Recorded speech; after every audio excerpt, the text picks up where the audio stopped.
Hello, public opinion aficionados, and welcome to Rasmussen Reports. I'm Mark Mitchell, the head pollster of Rasmussen, and this is Reality Check. And for people who haven't seen this show yet, what do we do here?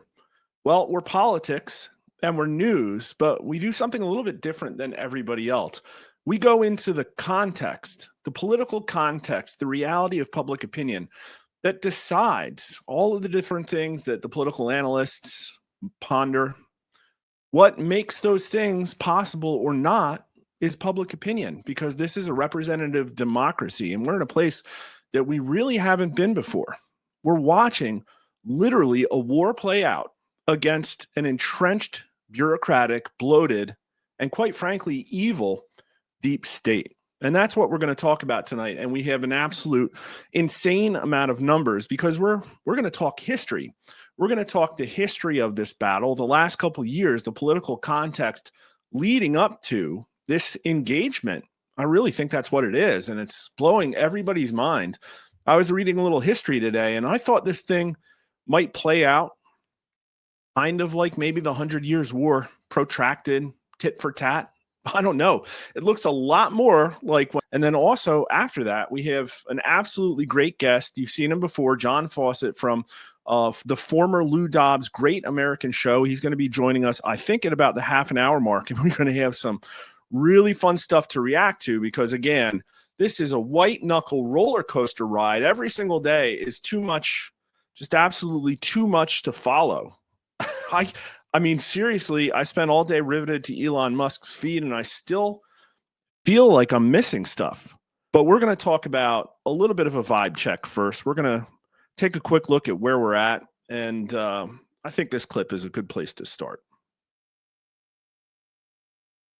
And, of course, it's not loading. Isn't that great? Unbelievable. Well, thank you, Twitter, but that is done. Here we go. Unbelievable. Elon, you're killing me. Now I got to find the new place to start. And we've seen consumer confidence this week have a sharp This was from today's press conference about the cabinet appointment, the cabinet meeting. Why is that the case? Well, I think that consumer confidence, if you look at confidence in the nation, it had the biggest increase in the history of the chart. It went up 42 points in a period of like days after the election, since the election. So since the election, the confidence in our nation, including right track, wrong track, the first time it's ever happened where we were on the right track, because this country has been on the wrong track for a long time. So the confidence in business, confidence in the country has reached an all-time high. We have never. That is the President of the United States, Donald John Trump, citing Rasmussen reports and the absolute astounding record that we had from the tail end of last week and into Monday of this week. Right direction, the measurement of the country's happiness in the political outcomes that they see from their elected leaders, 48%, the highest in all of our history, and positive for the very first time, 48% right direction, 47% wrong track. A public opinion aficionado. He knows who has the best numbers. But here's today's presidential approval snapshot. And don't freak out, folks. Trump's approval is down to 50%. But I think that's where it's probably going to stay, 50% plus or minus 2 points. I think right track is way more of an effective measure because at this point, Donald Trump's had so much slander leveled at him that it's at some point it's mostly about his personality and not his job performance. I think you just really can't escape that. And right direction, wrong track is the very first question we ask in all of our polling. It has no mention of Donald Trump in the question, period, whatsoever. And it's at 47% today, 1 point away from all-time record highs. And Trump is still doing good. 50 points is like 6 points better than Biden exited at. And, I think we got a string of some overnights that weren't as high. They'll probably tick back up. 78% approval among Republican voters, 63% strongly approve. And he's still doing mid-20s with Democrats and at parity with independents.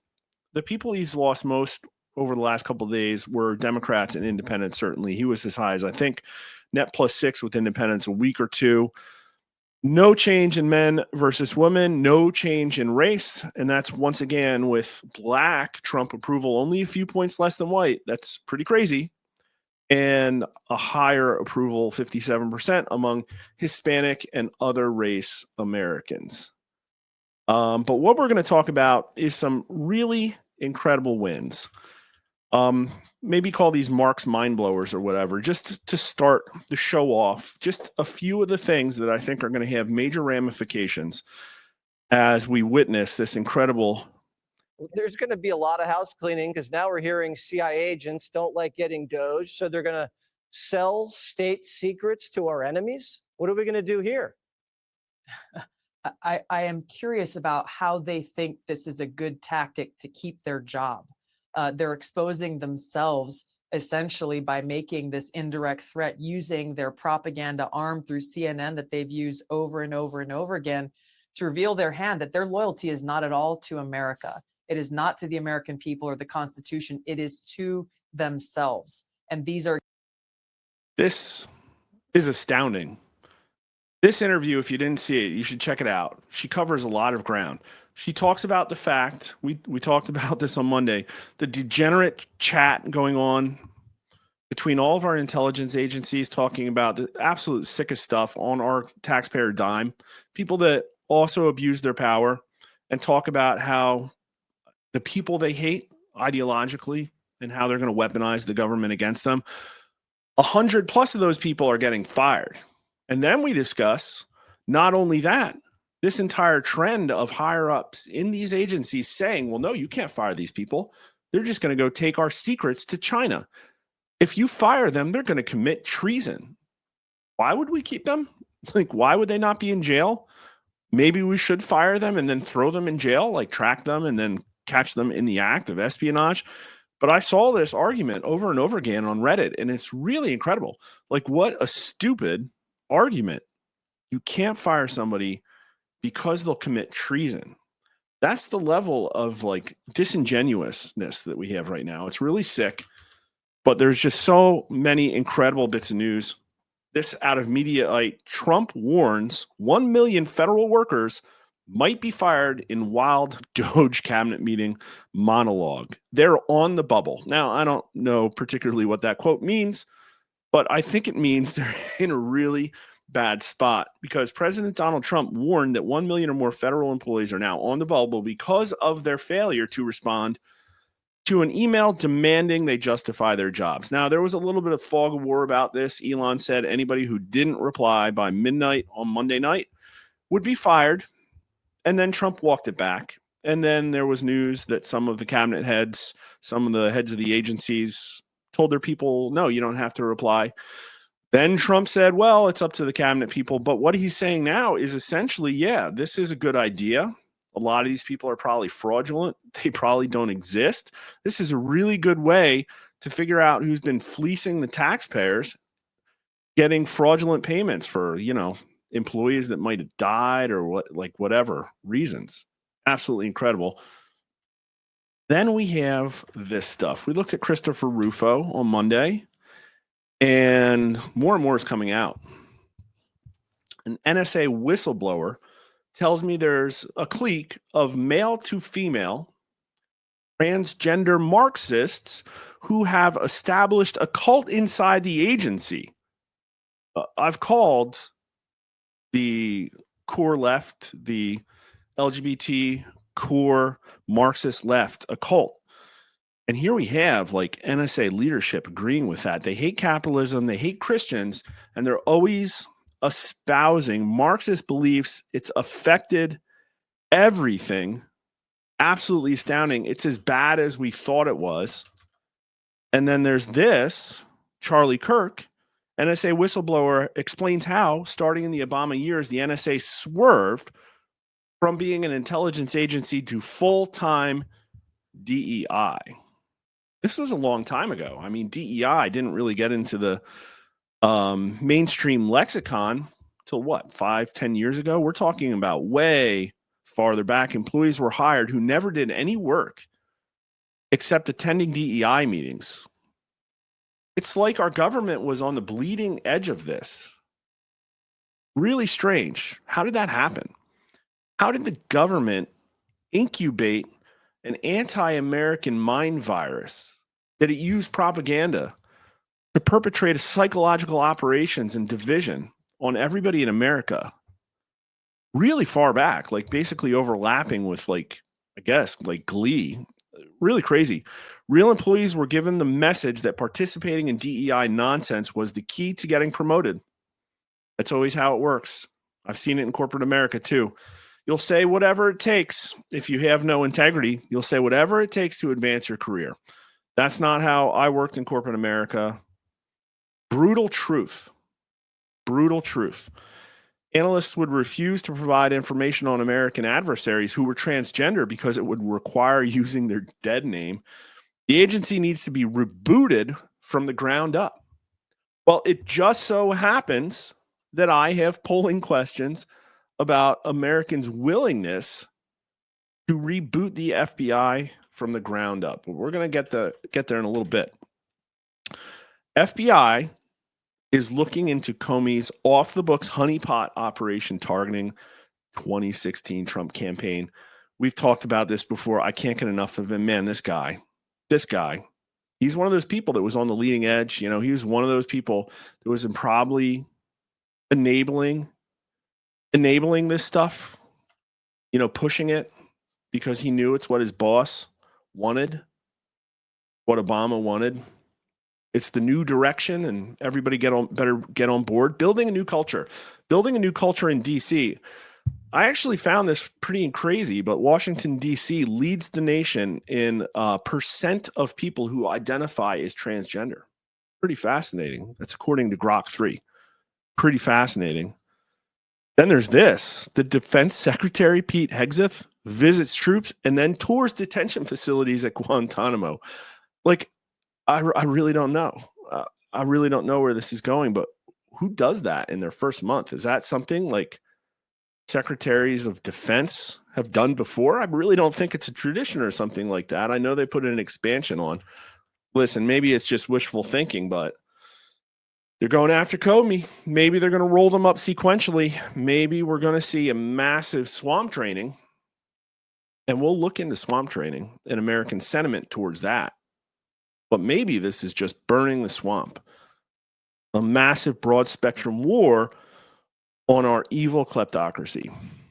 So these are going to be sequential. We're going back to 2016. We actually didn't poll on a lot of this stuff before Donald Trump mainstreamed these ideas. Everybody was just like, oh, shucks. Like, you know, Bush got elected and nothing changed except for a massive war. Oh, shucks. Obama came. Oh, shucks. We got Romney's not going to do anything. You know, he's just going to maybe pass an entitlement reform bill. Most disagree with the decision not to indict Clinton. So this was the FBI stepped in and said, well, you know, this email stuff, there's nothing to see here. Nothing to see here. You know, the server in the bathroom or whatever. But we're going here because of favorability ratings of the FBI. And back then, the FBI was not viewed very favorably, 16%. It's actually up since then. But somewhat favorables are at 46%. So if you combine that, that's, what's the math? 62%. 62%, a strong majority of U.S. likely voters had at least a somewhat favorable impression of the FBI, and only 28% unfavorable. Somebody make a note of that. Somebody write that down, because we're going to revisit these. And let's look at the party numbers. Republicans, interesting. That's high. What is that? That's 60% of Republicans have a favorable impression. Might want to write that number down too. But it's actually 70% of Democrats. And I think we had numbers from way back. These were actually up for Democrats. I think it had probably something to do with the fact that Comey wasn't pursuing, criminal indictment of Hillary Clinton. Do you agree or disagree with the FBI's decision? 37% agree, but 54% disagree. That's pretty incredible, because at this point in the race, I'm pretty sure Hillary Clinton was leading, and only 64% of Democrats agreed. That was pretty wild. But 79% of Republicans disagreed, and independents This is like, again, going back in 2016, independents were not like based, but they were objective. And looking at this, I mean, independents went to Hillary Clinton in our polls, but here they say, no, she should have been indicted 63% to 23%. Pretty wild context. Yeah. Do powerful people get preferential treatment when they break the law? 81% say yes, 10% say no. So it's kind of weird. It's like these numbers are really cynical. I mean, this is like before, Trump was talking maybe for a few months about draining the swamp. And so part of this might be a referendum on Obama. But yeah, somebody powerful gets off, and that's the kind of results you're going to get. But then moving forward, this is from September of 2018. Skip forward a little bit. Now we're into the Trump term, and voters question Trump's ability to drain the swamp with all the politicians opposed to him. And, he was foundering a little bit. He was really getting weighed down. Here's where we're at. Agree or disagree, it's time to drain the swamp in Washington, D.C. And 71% of people agreed with that statement. Only 15% disagreed. So now Donald Trump's approval took a huge hit in 2017. Definitely took a huge hit. But now, a year later, there was like a sneaking suspicion that maybe that might have been fake. That it might have been garbage, that maybe people were lying to the American people.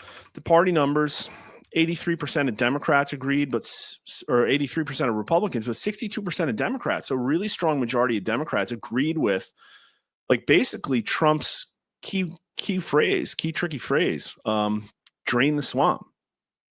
But do most politicians in Washington, D.C. agree or disagree that it's time to drain the swamp? So this is one of those early signals there that, the Uniparty is against the will of the American people. And we didn't really focus on this at the time, but look at that astounding signal. We go from 71% agree, 15% disagree, 25% agree, 53% disagree. Look and Republicans are most, look at the complete flip-flop. 83% and 8% of Republicans for the prior question to only 27% agreeing that politicians in D.C. want to drain the swamp. Pretty sick. And then going down further, when President Trump leaves office, will the swamp be bigger or smaller? And Americans were completely split, 33% bigger, 33% smaller. And Republicans only said smaller by 37% to 29%. So this was not a strong vote of confidence at all. Really kind of sad. And guess what? We're actually going to rerun those numbers, I think, this week or next week. And I think what we're going to see is something entirely different. Most Republicans, this from May of 2020 now, want Comey prosecuted for FBI actions. And the questions here, how likely is it that senior federal law enforcement officials broke the law in an effort to prevent Donald Trump from winning the presidency? 34% very likely, 14% somewhat likely, for a combined total of 48%. A strong plurality. Should Comey be criminally prosecuted? The country was split 40% to 39%. Now, skipping ahead to 2023, this is where things start to heat up. We get the Mar-a-Lago raid, we get Trump indictments and all that other stuff. Let's go right to the questions here. Has the FBI been weaponized by politics? So here we have some favorability numbers for the FBI again, skipping ahead 7 years.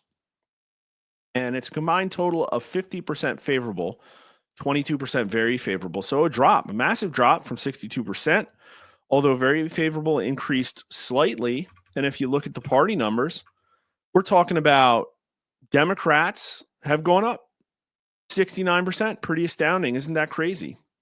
It looks like, raiding Mar-a-Lago in August of 22, I believe. Raiding Mar-a-Lago made Democrats approve of the FBI more, but Republicans are from over 50 now to, what is that? 37%, only 17% strongly. So Republicans are like, yeah, FBI's been weaponized.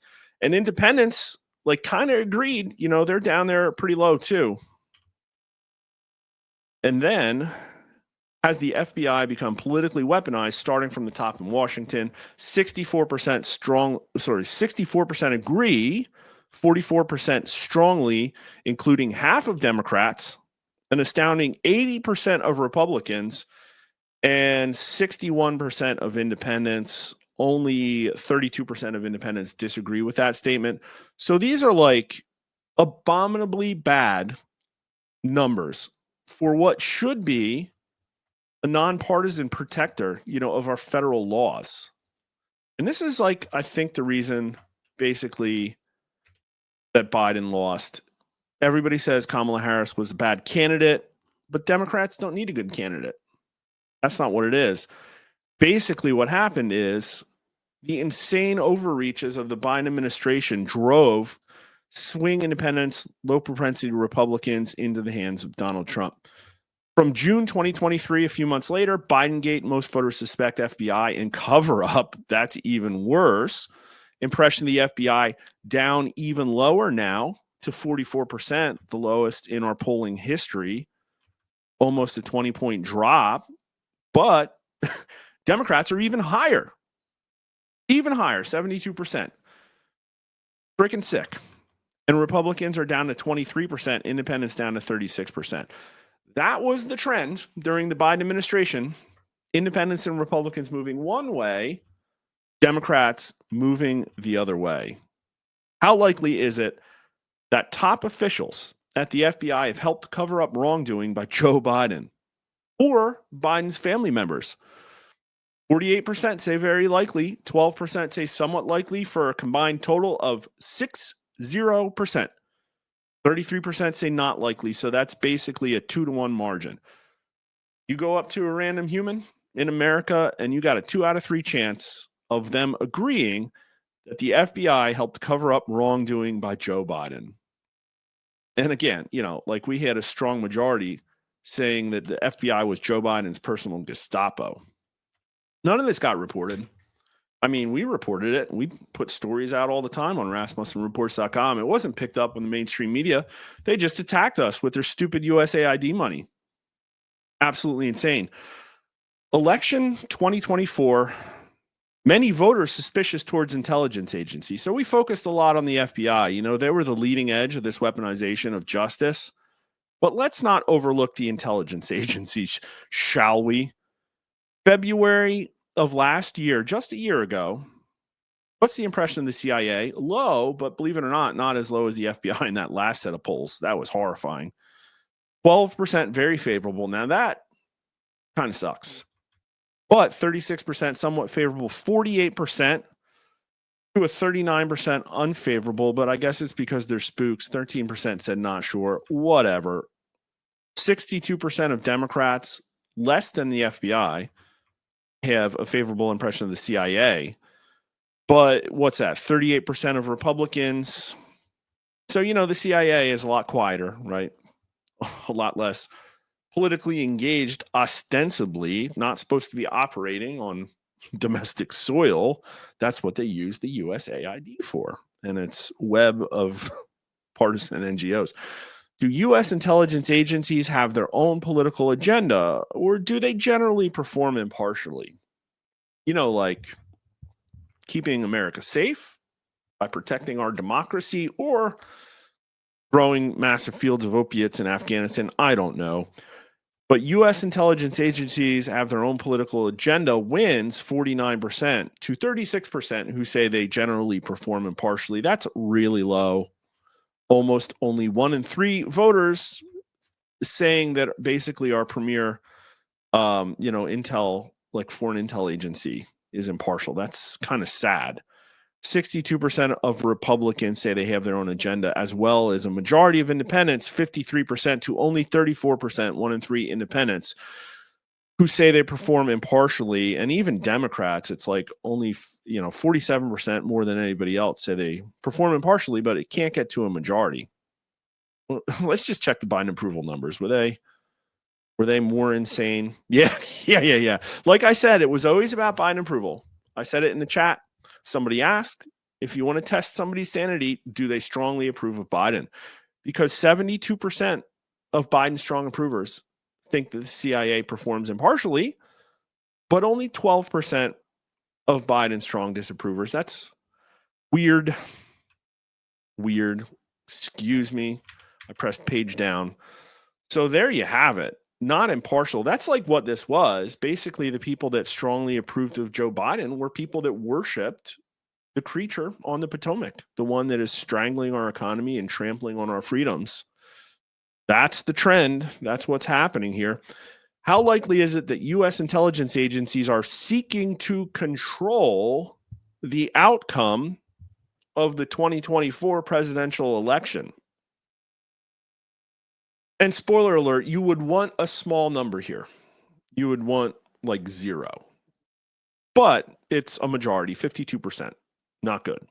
31% of Americans, 3 in 10 of U.S. likely voters, say it's very likely that U.S. intelligence agencies are seeking to control the outcome of this most recent presidential election. Yeah, it appears to have been an existential threat for them. I don't think we've heard how many heads are going to roll at the CIA yet, but I think the answer is probably a lot.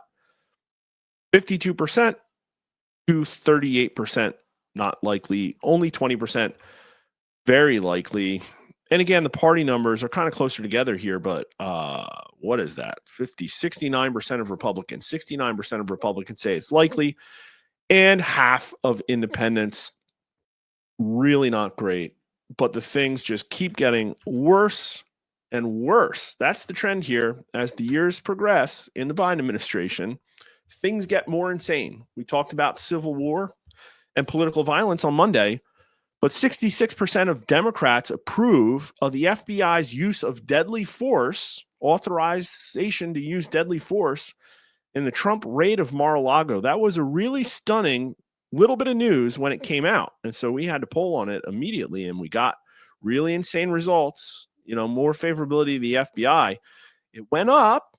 It was down at 44. It's back up above 50%.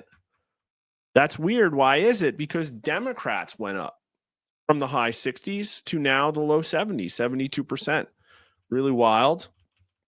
But do you approve or disapprove of the Justice Department authorizing the use of deadly force in the Mar-a-Lago raid?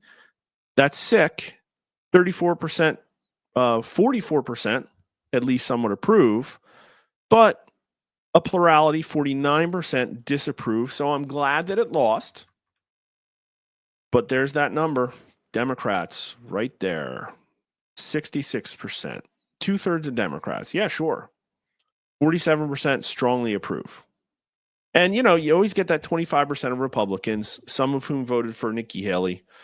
Our Republicans and Democrats cross over more than everybody else. One of the reasons is because we're not going from the voter file. We're going from like party ID, like self-identification. That's one of the things. And I think we also have a ton of people who were Republicans but called themselves independents. But it's a really tough one to work out there because I really don't trust the exit polling at all. Do you agree or disagree with this statement? There's a group of politicized thugs at the top of the FBI who are using the FBI as Joe Biden's personal Gestapo. This one, we got 48%. We got 53% the last time we ran it. So, we were able to replicate the results is the way you say that. But here, this one's crazy. We've asked this one before, too. Who's the biggest enemy America currently faces? Russia, China, Iran, North Korea? How about the Republican and Democrat parties? Well, one of the new records we set during the Joe Biden administration is that the former leader, China, got replaced by the Democrat Party as the number one enemy facing America. 30% of U.S. likely voters say the Democrat Party is America's biggest enemy. Another 20% say China. So China comes in second place, but the third place at 16% is the Republican Party. And only 12% say Russia, which is kind of wild considering all those Ukrainian flags and bios. Really crazy. But according to Democrats, the number one enemy is Republicans, 26%, followed by 20%, who say their own party. That's pretty wild. 42% of Republicans say Democrats, followed by China. 21% independents say Democrats as well, 28%. So it was a year of records.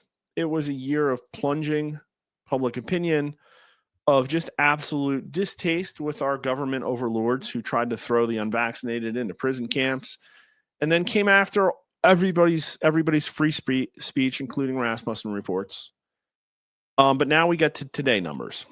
And this is one of a series of things. We're going to pull on this over and over and over again because it is the story that like we're focusing on here. This is the war against the deep state.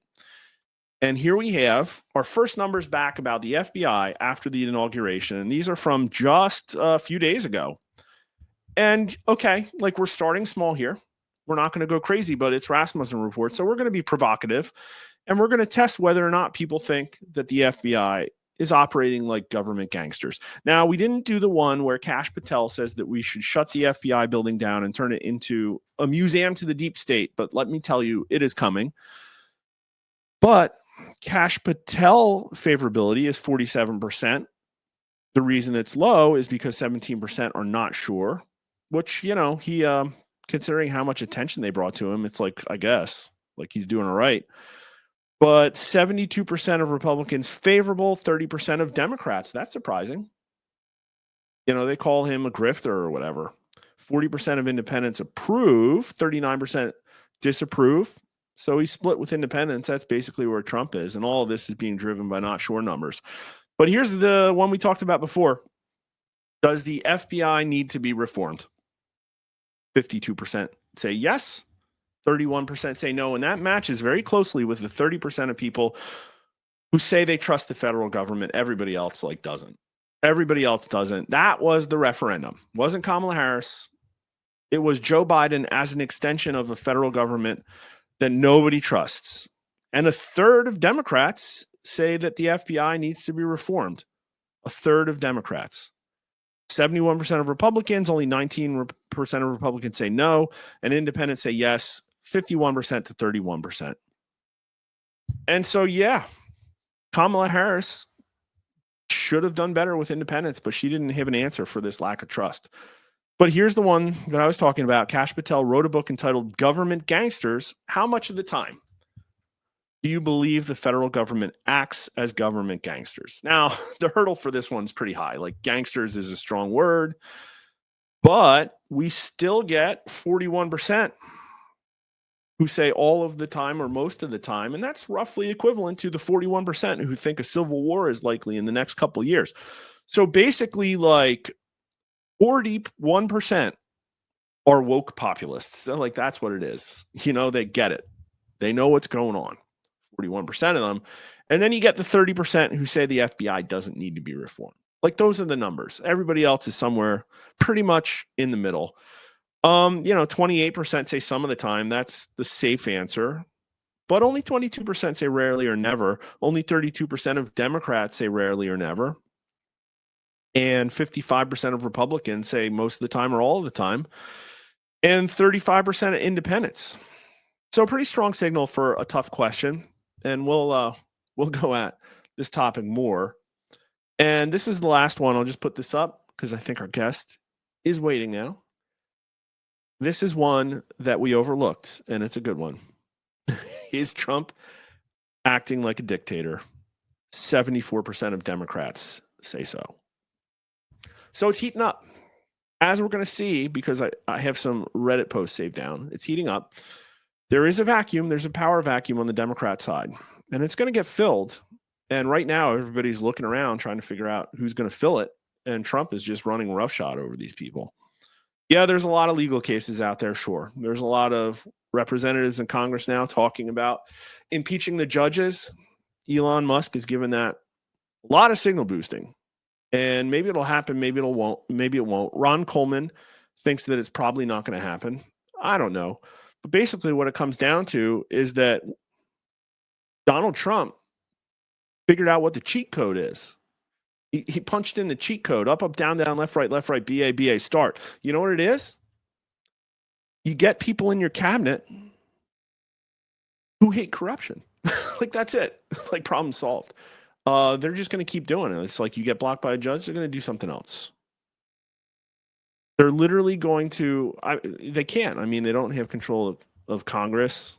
They're not going to be able to launch any investigations. These judges are probably going to get overruled by somebody at some point. And so it's existential for the deep state. If you've learned something, please follow us at rasmussenreports.com, Rasmussen_poll at Twitter. Follow us on YouTube. Please like and subscribe if you haven't already. Mark_R_Mitchell at Twitter. And thanks for watching.